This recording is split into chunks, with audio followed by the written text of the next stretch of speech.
خبر دی، انہوں نے وہب بن کیسان سے سنا، انہوں نے عمر بن ابی سلمہ رضی اللہ عنہ سے سنا، انہوں نے بیان کیا کہ میں بچہ تھا اور رسول اللہ صلی اللہ علیہ وسلم کی پرورش میں تھا، اور کھاتے وقت میرا ہاتھ برتن میں چاروں طرف گھوما کرتا، اس لیے آپ نے مجھ سے فرمایا، بیٹے بسم اللہ پڑھ لیا کر، داہنے ہاتھ سے کھایا کر اور برتن میں وہاں سے کھایا کر جو جگہ تجھ سے نزدیک ہو۔ چنانچہ اس کے بعد میں ہمیشہ اسی ہدایت کے مطابق کھاتا رہا۔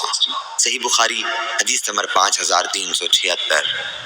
اب کھانے کا کچھ آداب آپ کے ساتھ شیئر کر رہا ہوں۔ ہاتھ صاف ہونے چاہیے، بسم اللہ پڑھ کر کھانا شروع کریں، اور اگر بسم اللہ پڑھنا بھول جائے تو پھر بسم اللہ اولہ و آخرہ پڑھیے۔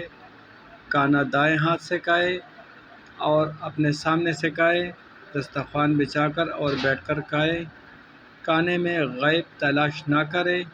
کھانے کے برتن میں اتنا کھانا ڈالے جتنا آپ کھا سکتے ہو۔ کھانا کھانے کے بعد اپنے برتن کو صاف رکھے، اگر نوالا نیچے گر جائے تو اس کو صاف کر کے کھا لے۔ کھانا کھانے کے بعد اپنی انگلیوں کو چاٹ لے۔ کھانا کھانے کے بعد دعا بھی پڑھ لے، الحمدللہ الذی اطعمنا وسقانا وجعلنا من المسلمین۔ سنت کے مطابق خود بھی کھانا کھائے اور دوسروں کو بھی بتائیے۔ جزاک اللہ خیر۔